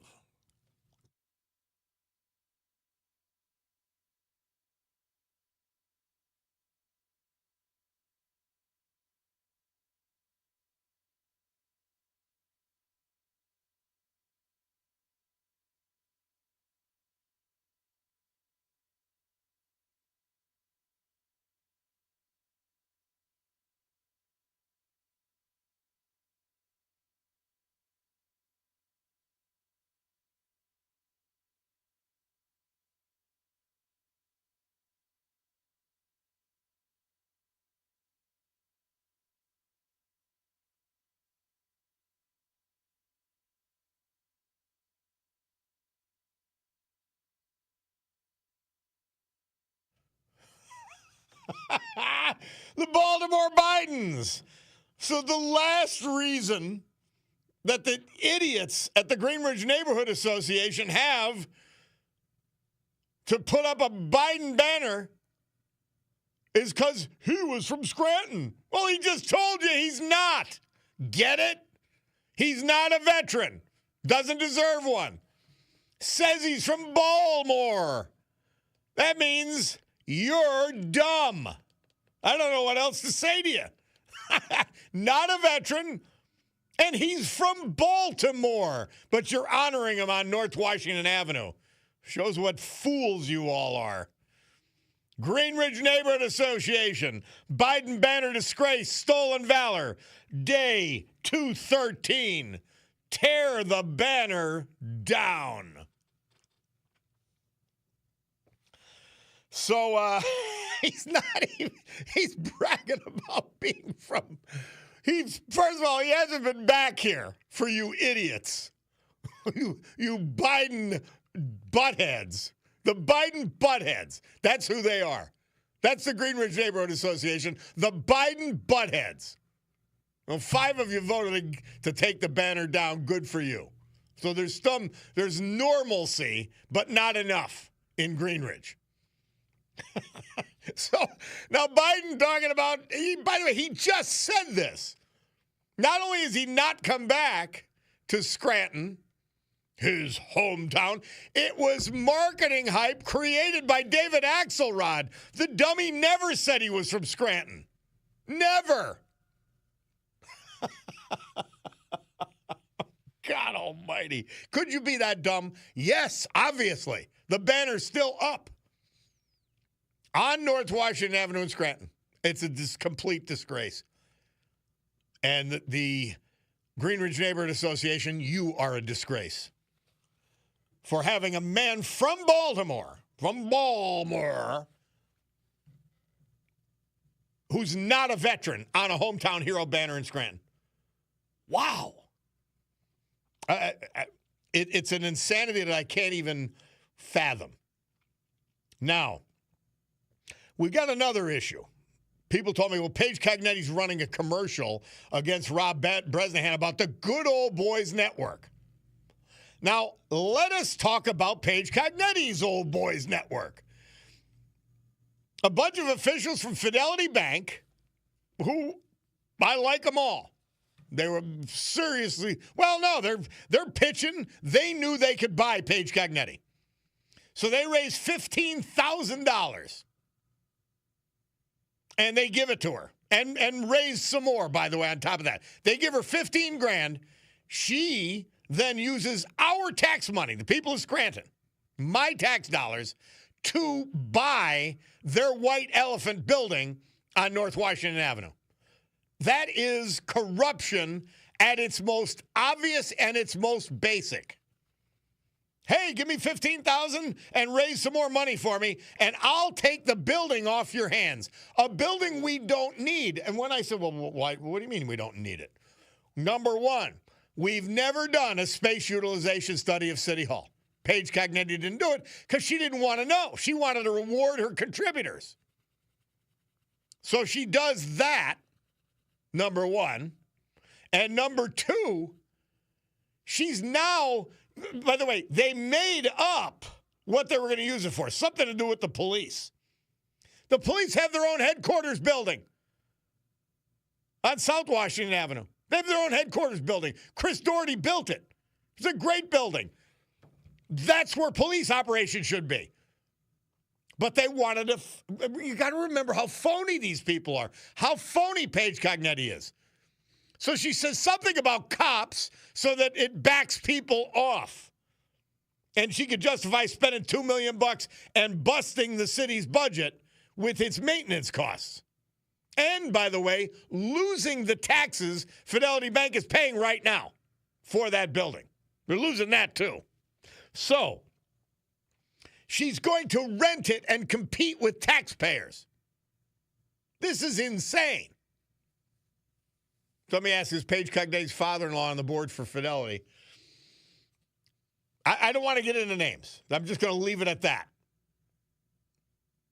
They contributed. They helped raise money and help support her for mayor. She spent $2 million of our tax money. Now is that the old boys network? What is that? The new boys network? That is corruption. Pure and simple. Paige Cognetti is corrupt. Unbelievable. By the way, City Hall was fine with the Scranton police in it, taking up the whole basement when we had 140,000 people. Now we have 70, and it's not big enough. No. The answer is she doesn't need the building. She knows she doesn't need the building. And $2 million of your tax dollars and hundreds of thousands of dollars a year will go towards her to help her contributors. Simple, plain corruption. 11:31 on my Picardo's watch. We'll be back.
Our Veterans Tribute brought to you by John Basiliga.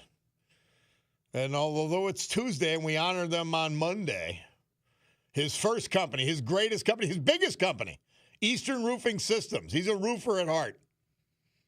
And they are one of the biggest and the premier roofer in the eastern United States, headquartered in Jessup with major facilities in Baltimore, Maryland, just like Joe Biden, but not, and Columbia, South Carolina. Eastern Roofing Systems, all that expertise, all that buying power brought to bear here in Northeast Pennsylvania for your home even, but for your major project, your mid-sized project, Eastern Roofing Systems. James Kane. We lost him July 3rd.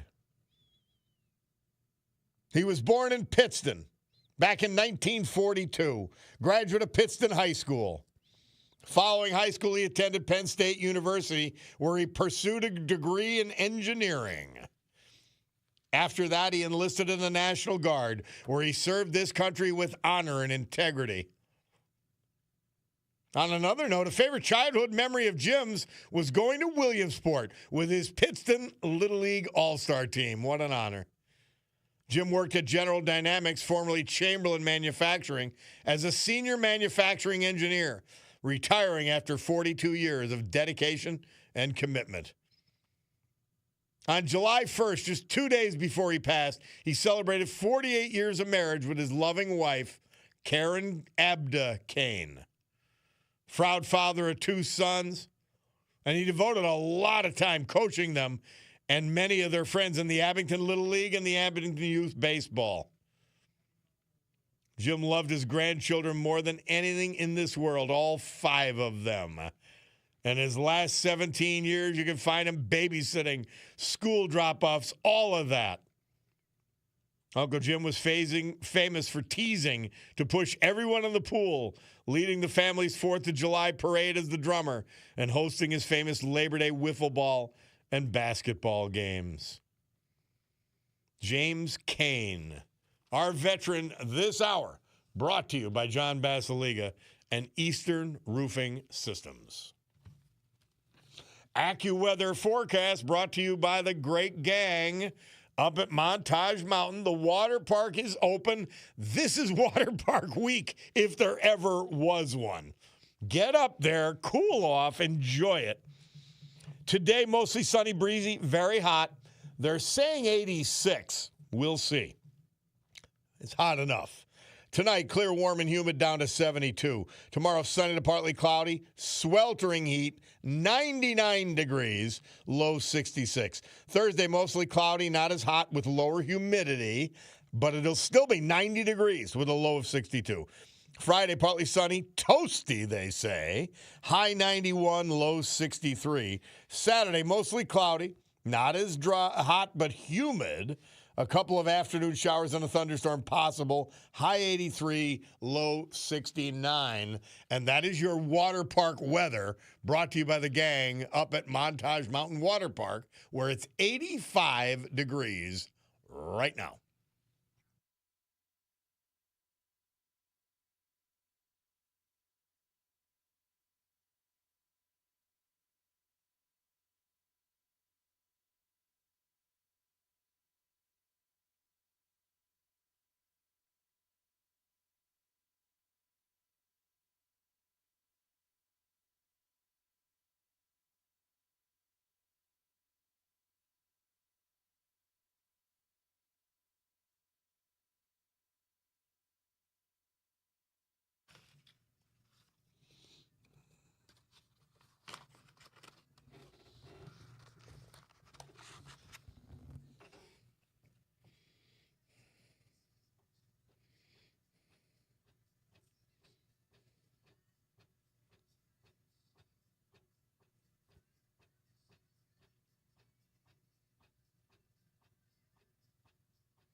Tom Petty and the Heartbreakers, American Girl at JFK, Murph tells us.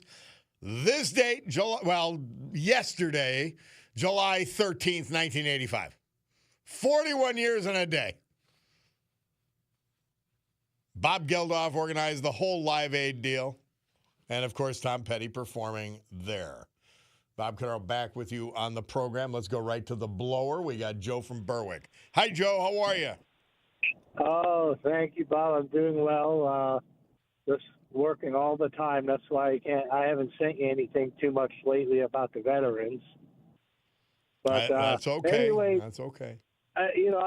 Just a real quick question before I get to my point. How come when I call and Jake, he picks up on me right away and says, "Hello, Joe," and yet how many times I've talked to the Bulldog and he always asks, "Who is this?" I just find that a little. I might have the Bulldog distracted. I don't know. Okay. So anyway, I do these Facebook videos at night after I'm done with my 10, 12-hour days, and it's like a short video from, as I'm relaxing in my hot tub. And I talk about a lot of these issues you talk about here on your show.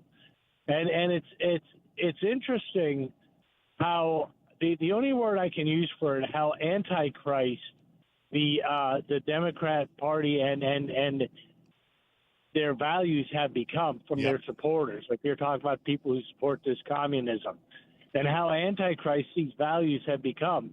And let me give you an example. One of their heroes, one of their spokespersons that they put out there was this Greta Thunberg, who, they just love the pieces, and her famous quote, "How dare you?" Yeah. And you question this and you say, "Hey, wait a minute. First of all, the Bible says." Well, my comment to her would elders. be, "How dare you be so dumb?" Well, that's what I'm getting at. How dare you what? And when the Bible says to respect your elders and respect what they've done for you and what they have to teach you, when she gets up there and she says that, the question is, how dare you what? How dare we give this young lady the greatest opportunity that society has probably ever seen in the history of the world when it comes to Western civilization?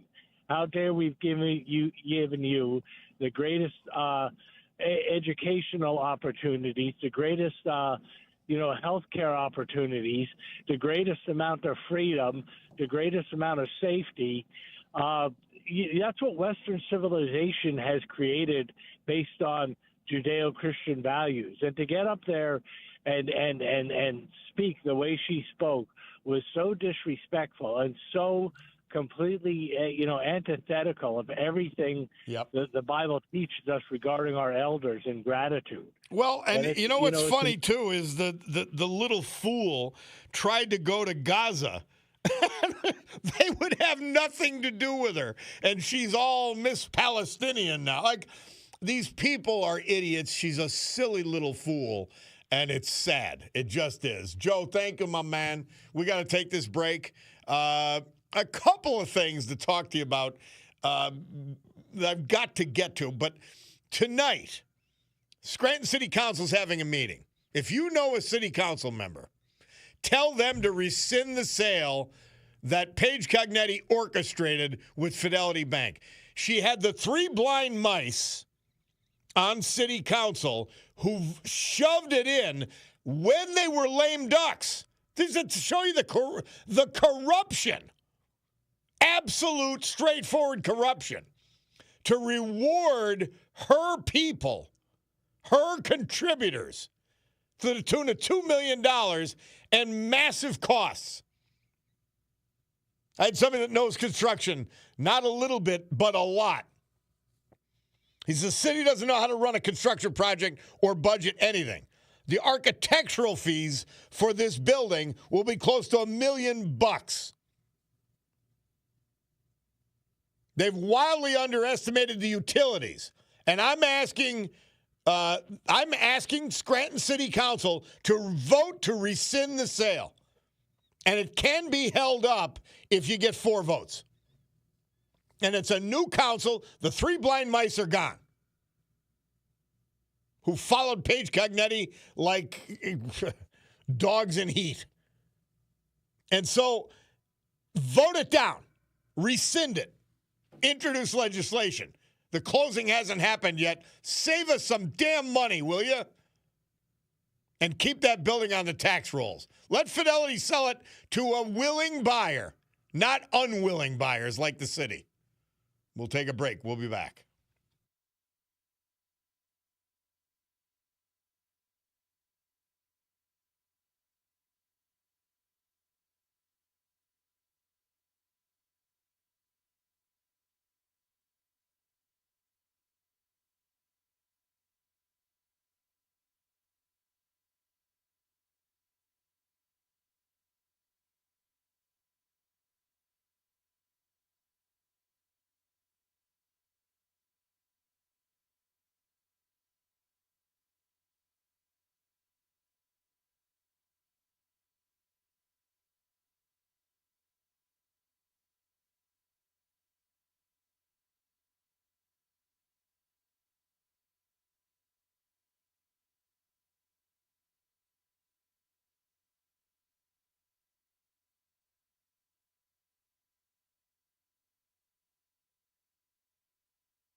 Thanks, Gerard. Thanks, Frank. And if you're wondering, why is he saying quarter to three? Well, go back. We started the tradition when I was on noon to 3, replacing Rush Limbaugh.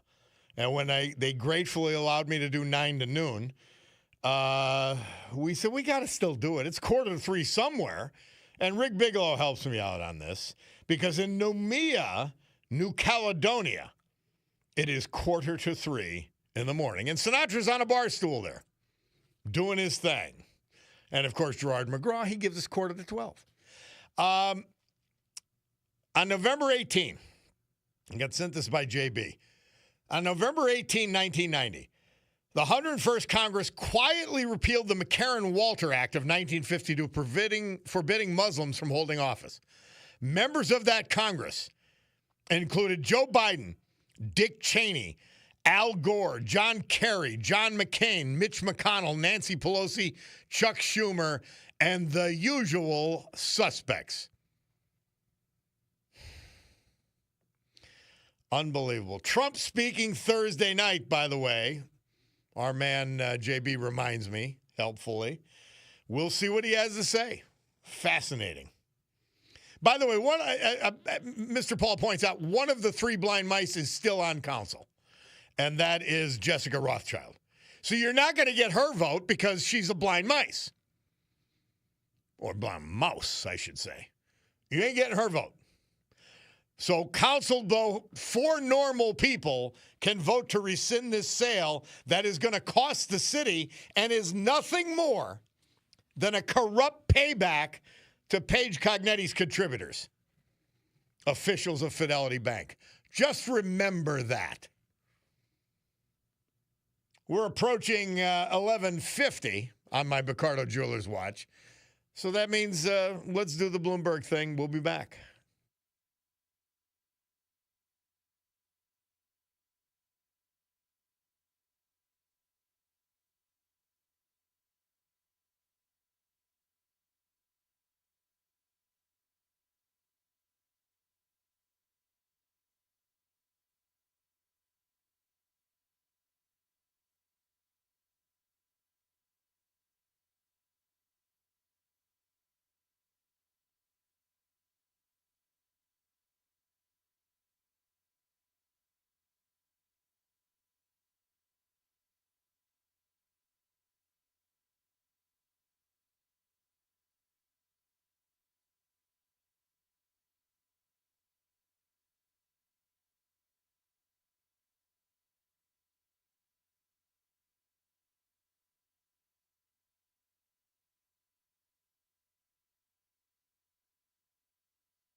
"41 years and 1 day ago, July 13th, 1985, We Are the World at Wembley Stadium, London, England, and JFK Stadium in Philadelphia.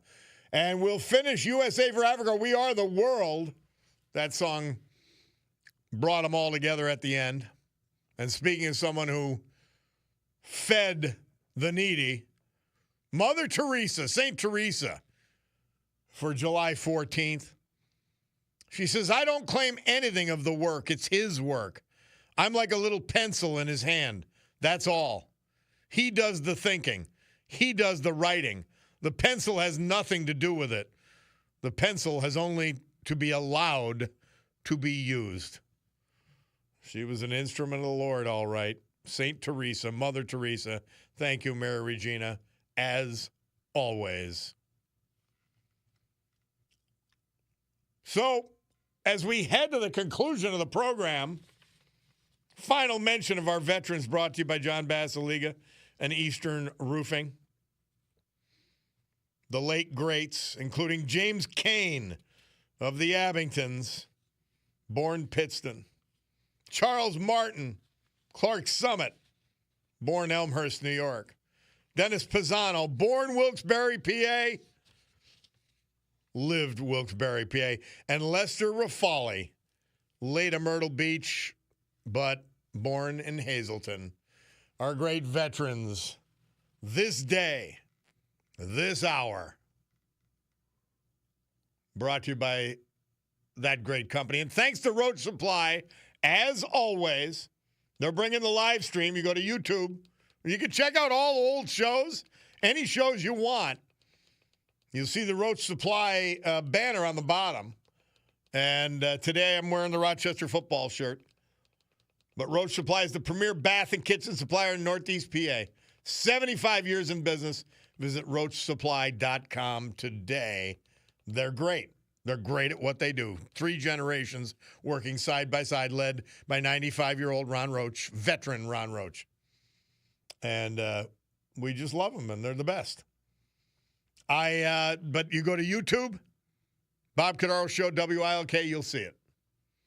And finally, just a mention, our dear Tina Morocco, your trusted guide to Florida real estate. Reach her at Sotheby's Realty, Naples, Florida, or go direct, Tina Morocco, MURACCO.com. Tina Morocco on any social media. And she'll set you up. You got to have somebody you can trust. Somebody says, no, not somebody. Big Cat texts in, our country is so great, people that hate it refuse to leave. I know. Oh, the phoniness. The phoniness is revolting. Refuse to leave. They want to take it over. They want to suck the teat dry. Cabinet guy says, so Luzerne County is settling on a lawsuit. Yeah, $500,000 for their mistake. They better get used to it if that discrimination ordinance gets through. Yep. Bob LTS, the Democrat Party now owns the communist label. They can't take it back. Paige Cognetti and all the Democrats must run on communism. Well, no, they're going to lie. Takia. Your own party, Mayor Mamdani and your donors gave it to you. Let's debate the issues now because you're all communists. Well, remember this, too. Paige Cognetti, you want to say, well, you know, but no. Straight out left-wing lunatic. She got max donations from the Soros family. Multiple members of the Soros family. Number 2, the group spending on her behalf, left-wing lunatics, all. Number 3, Paige Cognetti's in on all the issues. No guns for cops, no guns for citizens. Let the criminals have the guns. Yeah, like the ones she showed up and cut the ribbon for. Drug dealers with a front. A hookah bar. It's insane. It's really, truly insane. And now, buying a building from her campaign contributors as a thank you. It's insanity. A building we don't need that she's going to actually use to compete with taxpayers for the rental business. Insanity. So you get all that insanity and corruption on top of it with Paige Cognetti. Wow. incompetence as well. I live it, sadly. Hey, Mark the Shark from Hayden says, today's Bastille Day, and France and Spain play soccer today. Yep. The horrible French Revolution, a perversion of the American Revolution. They had some good years after that, but no, it wasn't the American Revolution. Not even close. Chuck welcoming me back and says Jim was great yesterday. I'm happy to be here. And Jim Bugnett, love having him replace me. All right. It's noon on my Picardo Jewelers watch. That means I got to go. The Sue Henry Show next. Rob O'Donnell Show after this. God willing, I'll be back with you tomorrow morning, guys. But for now, we must adjourn today's meeting of the Club for Common Sense. Scranton City Council, rescind the building purchase of your corrupt mayor. We'll be back.